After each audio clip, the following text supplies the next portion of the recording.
કરવામાં આવી રહ્યા છે।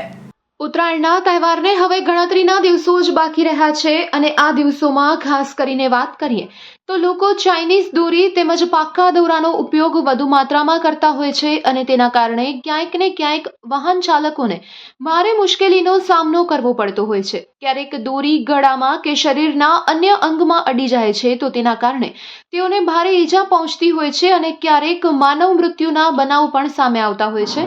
તેવામાં આજરોજ કચ્છ જિલ્લા ટ્રાફિક પોલીસ તેમજ સિટી ટ્રાફિક પોલીસ આ બંનેના સંયુક્ત ઉપક્રમે ભુજ શહેરમાં જેટલા પણ દ્વિચક્રી વાહનો છે તે દ્વિચક્રી વાહનો ઉપર સળિયા લગાવવા માટેની કામગીરી હાથ ધરવામાં આવી હતી અને આ એક સુરક્ષા કવચ નાગરિકોને પૂરું પાડે તેમ કહી શકાય છે।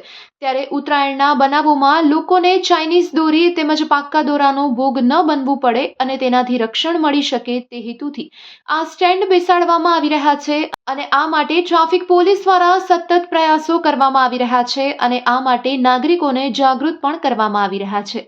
આવો આ અંગે વધુ સાંભળીએ ટ્રાફિક પોલીસના શબ્દોમાં।